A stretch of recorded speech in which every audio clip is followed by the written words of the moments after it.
আলহামদুলিল্লাহ, আল্লাহ এতটুকু গুণ দিয়ে পাঠিয়ে দিয়েছে দুনিয়াতে যে যখন যেটা মন চায় সেটা করে খাইতে পারি আর সব কিছু পারফেক্ট হয়।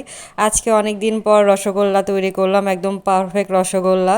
তো আসসালামু আলাইকুম এভরিওয়ান, আজকে সারাদিন কেমন গেল, কি কি করলাম সব থাকতেছে এই ভিডিওতে।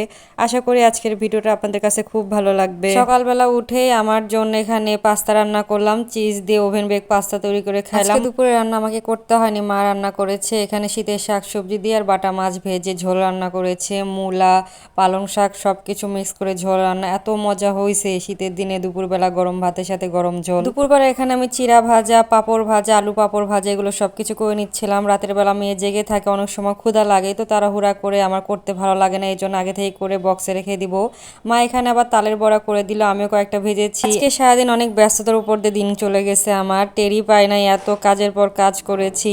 আমার এটা খুব ভালো লাগে, একটা দিন আমি রেস্ট করি, একটা দিন সারাদিনই কাজের পর কাজ থাকে। আমার খুব কয়েকদিন ধরে মিষ্টি খাওয়ার ইচ্ছা হচ্ছিল, তো ভাবলাম আজকে রসগোল্লা বাসায় তৈরি করব। তো আজকে আপনাদের একদম পুরো রেসিপি বলে দিচ্ছি, এভাবে চেষ্টা করে দেখবেন, একদম পারফেক্ট রসগোল্লা হবে। দুইটা টিপস বলে দিচ্ছি, এভাবে করবেন তাহলে মজা হবে। প্রথমে ছানাটা পারফেক্ট করে নেবেন। ছানাটা পারফেক্ট করার জন্য প্রথমে দুধটা 3-4 বার বলক তুলে নেওয়ার পরে 2 চামচ ভিনেগার দিবেন। এরপরে আর চুলা জ্বালাবেন না, তাহলে ছানাটাও সিদ্ধ হয়ে যাবে। তারপরে ছানাগুলা ধুয়ে নেবেন ঠান্ডা পানি দিয়ে, তারপরে একটা কাপড় দিয়ে পানিগুলা সোপ করে নেবেন। এরপরে মেইন কাজ হলো একটা বাটিতে ভালো করে ছানাগুলা ডলে ডলে ম্যাশ করে নেবেন। যত আপনি নরম করতে পারবেন, যখন দেখবেন যে গোল হচ্ছে এরকম মিষ্টির মতন, কোনো ফেটে যাচ্ছে না, তখনই ভাববেন মিষ্টিগুলো একদম পারফেক্ট হবে। অনেকের কাছে মিষ্টির এই গোল শেপ করতে অনেক ভয় লাগে, যেভাবে নাড়ু তৈরি করে সেভাবে ট্রাই করলেই করতে পারবেন একদম পারফেক্ট শেপ দিতে। আর এক সাইডে আমি শিরা তৈরি করার জন্য 1 কেজি পানি, 4টা সাদা এলাচ, দারুচিনি এবং তেজপাতা দিয়েছিলাম, আর হাফ কেজির মতন চিনি দিয়ে আগে থেকে বয়ল করে নিয়েছি।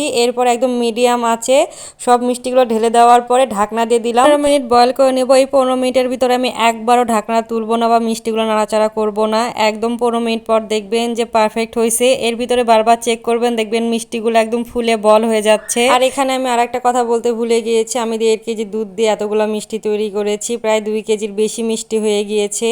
ঠান্ডা হয়ে যাওয়ার পর আমি নামাই নিয়েছি। এখানে 1 ঘন্টা হয়েছে, যদিও মিষ্টিগুলো একদম খুব গরম।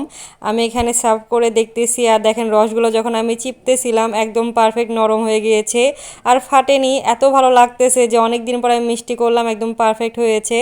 আমি অনেকবার এর আগে ভুল করেছি, মিষ্টিগুলো পারফেক্ট হয়নি, এটাতে আমার 4 বার মনে হয় পারফেক্ট হইলো এই 2 বছরে। আর বিশেষ করে ছানা তৈরি খেয়াল রাখবেন, আর যখন ছানাটা মুথে নেবেন এই 2টা জিনিস খেয়াল রাখলে মিষ্টি একদম পারফেক্ট হয়। আমার কাছে তো খুব ভালো লাগতেছে।